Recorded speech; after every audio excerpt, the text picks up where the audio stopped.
Wapendwa, shalom shalom. Ninawasalimu katika jina la Bwana. Mchungaji Noel hapa. Wapendwa, mimi nataka nizungumza na nyinyi kwa habari ya ujumbe ambao Mungu amenipa, na huu ni ujumbe kwa habari ya Tanzania mpya. Na kwa wale ambao wamekuwa wakifuatilia kwa makini jumbe zangu na communication zangu, wataelewa ya kwamba Mungu ana mpango wa kuileta Tanzania mpya, kwamba Mungu amekusudia Tanzania kuwa ni kitovu cha mafanikio katika nyanja kubwa 5. Moja, nyanja ya kiroho. Mungu anataka kutakasa Tanzania iwe ni madhabahu yake ya kiroho. Na kutoka hapa Tanzania Mungu ataleta uamsho mkubwa sana wa kiroho duniani kote. Mungu ataongea kutoka Tanzania akiwatumia wa Tanzania, akitumia nchi ya Tanzania na platform ya Tanzania. Kwa hiyo nchi ya Tanzania ni lazima itakaswe ili kwamba Mungu aweze kuitumia kama madhabahu, kama stage yake ya kiroho. Eneo la pili ni eneo la kiuchumi, kwa maana ya kwamba Mungu anataka kuwatumia watu wa Tanzania. Tanzania ni nchi tajiri sana, ni nchi ambayo imebarikiwa kwa mali asili nyingi, madini, maji, kwa maana ya maziwa, mito, bahari na utajiri mwingi ambao hakuna mtu anayejua uhalisia wake.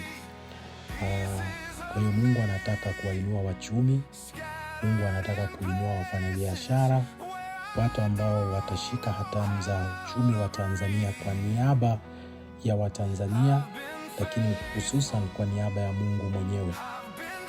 Eneo la pili, la tatu ni eneo la kidola, kwa maana ya utawala, kwa maana ya wale watakaoshika mamlaka ya kutawala Tanzania, kwa maana ya kushika dola na kushika serikali. Eneo lingine la msingi ni eneo la kiteknolojia. Teknolojia kwa maana ya utafiti na sayansi. Lakini eneo linalofanana na hilo ni eneo la elimu, kwa maana ya kwamba Mungu anataka kuinua watu ambao wataleta mabadiliko katika mitaala na namna tunavyoendesha na tunapofundisha watoto wetu na jinsi tunavyowapa elimu. Kwa hivyo Mungu anataka kupandikiza watu wake Tanzania watakaoiongoza Tanzania mpya baada ya mitikisiko hii kuwa imekwisha. Kwa hivyo Mungu anataka kuingia maagano na watu wake.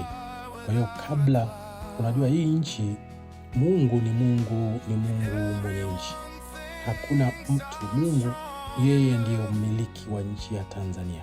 Wale wote ambao Mungu anataka kuwapa hizo positions 5 ambazo nimezizungumza, ni lazima waingie maagano na Mungu ambaye ndio landlord. Yeye ndio mmiliki. Kwa hiyo wale wote ambao wamekuwa kimiliki hii nchi mpaka saa hizi, muda wao umekwisha. Mungu alikuwa amewapa huo muda mpaka wakati huo, na sasa muda wao umekwisha, kwa sababu Mungu ni Mungu, anaweza kaamua kampa mtu yeyote kuendesha nchi, lakini ukifika wakati Mungu anabadilisha, na hatuwezi kumuuliza Mungu ni kwa nini, kwa sababu yeye ni Mungu na ndio mmiliki wa nchi ya Tanzania. Kwa hivyo Mungu ni Mungu wa Tanzania, ijapo yeye sio Mtanzania. Yeye Mungu ni Mungu wa dunia yote. Na nimekuwa nikisema ya kwamba kwa sababu Mungu yeye sio Mtanzania, ijapo ni Mungu wa nchi ya Tanzania na Watanzania, anataka kuwakabidhi Watanzania waweze kuendesha nchi yao ya Tanzania. Kwa nchi yao ya Tanzania, nchi ya Tanzania ni urithi wa Watanzania. Kwa hiyo Mungu anawatafuta Watanzania waliozaliwa Tanzania, waliokulia Tanzania, ama wenye connection na Tanzania. Kwa hiyo kwa sababu Mungu yeye ndiye ambaye anataka kuwapa Watanzania waweze kumiliki nyanja zote hizo ambazo nimezisema, kabla hajawapa hayo mamlaka ya kuongoza Tanzania mpya, ni lazima waingie maagano na Mungu. Watu ambao wamekuwa kitawala walikuwa hawana makubaliano na Mungu, hawana maagano na Mungu pase. Mungu aliwaruhusu kuendelea kutawala, lakini hawakuingia maagano na Mungu. Waliingia maagano ya kuzimu. Lakini sasa Mungu anataka kuingia maagano na yeye. Mungu anataka kuingia maagano na watu ambao wanataka kuwapa Tanzania mpya. Hao watu hao haimaanishi tu kwamba ni Wakristo. Hii nchi, Watanzania wako wa dini mbalimbali. Watanzania kuna watu ambao ni Waislamu, kuna Wakristo, na Wakristo wana madhehebu mengi tu. Kuna wengine ambao wala hawana dini sahizi, lakini Mungu anataka kuingia nao maagano ili waweze kuchukua nchi. Na wale walioko madarakani saa hizi, unaona, inamaanisha Mungu anapoongea juu ya watu wanaotaka kuwapa Tanzania, haimaanishi tu kwamba ni watu wa chama fulani, kwa maana kwamba ni wapinzani au ni wa CCM. Mungu ni Mungu wa Watanzania. Mungu hana chama. Mungu hana affiliation na dini. Mungu ni Mungu wa Watanzania, bila kujali dini, kabila, ya kwamba wewe una affiliation zipi za kisiasa, kwamba uko CCM ama nje ya CCM. It doesn't really matter. Mungu anasema Tanzania mpya itaongozwa na watu ambao wataingia maagano mapya na Mungu mwenyewe. Mtu yeyote ambaye anataka kutawala Tanzania, mtu yeyote ambaye anataka kushika positions kubwa, Mungu amesema ni lazima aingie maagano na yeye. Kwa hivi, na hata wale walioko madarakani bado wana nafasi ya kushiriki kwenye Tanzania mpya kama wataingia maagano na Mungu. Mungu awaambie ni kitu gani anachotaka. Wakishaingia maagano na Mungu, Mungu atawapa nguvu, atawapa mamlaka ya kuweza kutawala. Inasema kuanzia sasa, mtu yeyote ambaye hataingia maagano na Mungu hataweza kutawala, hataweza kufanikiwa Tanzania. Tanzania ijayo ni ya Mungu. Tanzania ijayo ni ya watu ambao Mungu ameingia maagano nao. Kwa hiyo hiki ni kipindi cha maombi. Unajua, katika kitabu cha Joshua sura ya 5 mstari wa 13 mpaka mstari wa 10 mpaka mstari wa 15 tunasoma habari za Joshua. Joshua alikuwa anajiandaa kuchukua mji wa Jericho. Alipokuwa ametuama, amekaa tu, hana lile wala lile, mara akatokea mtu ambaye alikuwa ameonekana amekaa kijeshi, yuko tayari kupambana. Akawa ameutoa upanga wake, ameuinua juu. Joshua akamuuliza swali. Akasema, wewe ni adui yangu ama ni rafiki yangu? Kwa maneno mengine kwamba, je, wewe uko upande wa adui zangu ama uko upande wangu mimi? Unajua, yule bwana akasema, mimi wala sio rafiki yako na wala mimi sio adui yako. Mimi ni jemedari wa Bwana wa majeshi. Mimi ni mkuu wa jeshi la Bwana wa mbinguni.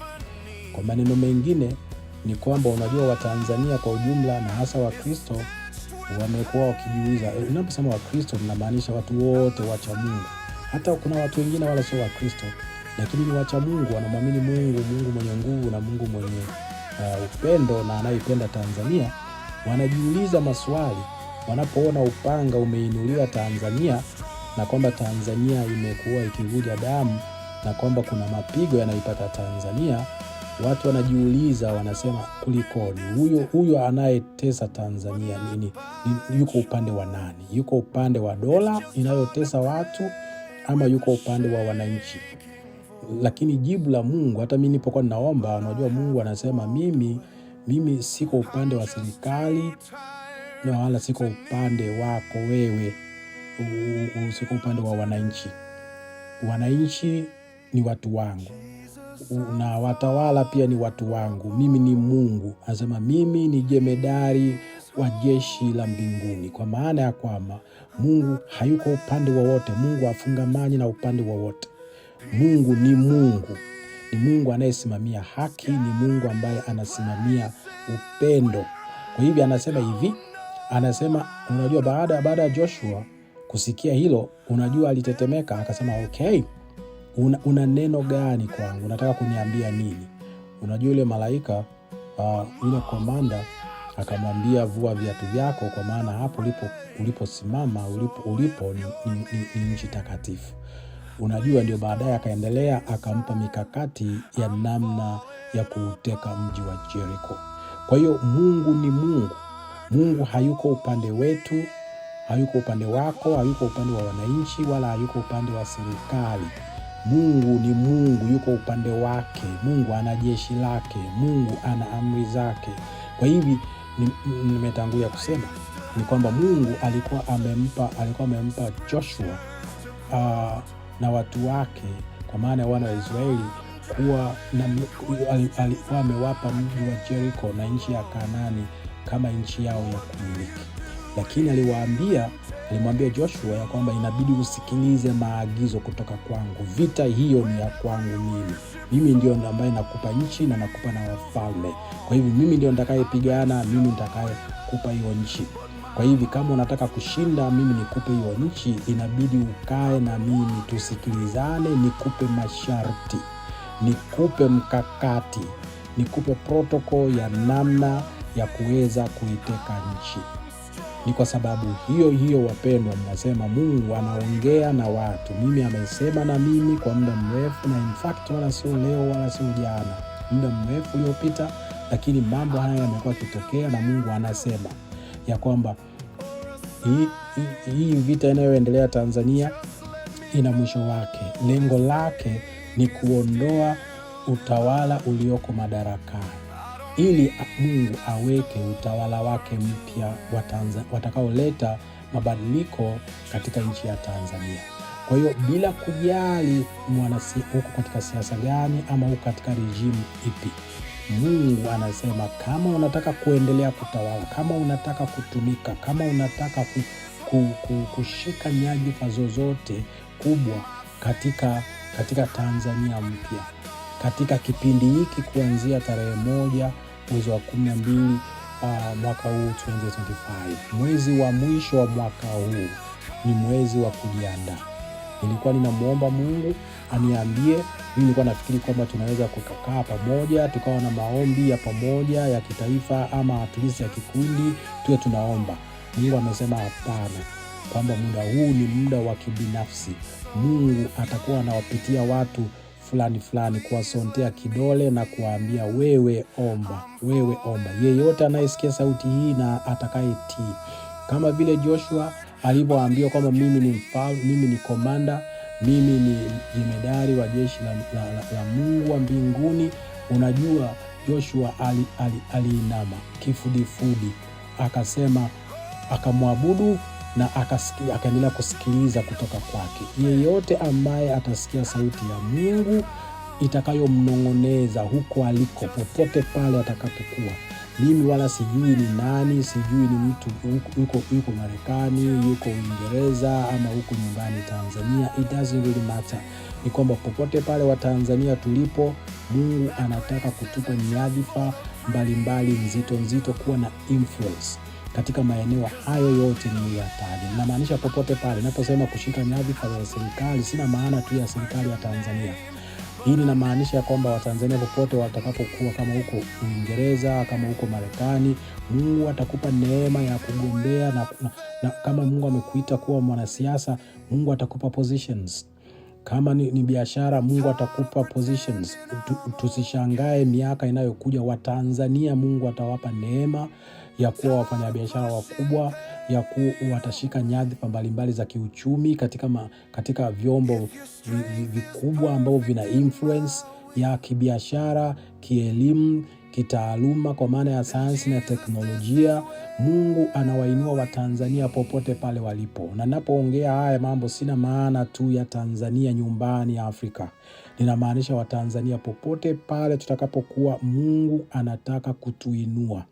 Lakini ili Mungu atuinue, ni lazima tujifunze kuomba. Tumlingane Mungu aseme na sisi. Mungu anajua ni kwa nini alituumba. Mungu anajua ni kwa nini alikuumba na ni kwa nini uko hai mpaka sasa. Kama Mungu anataka kutumia katika eneo lolote, mlingane.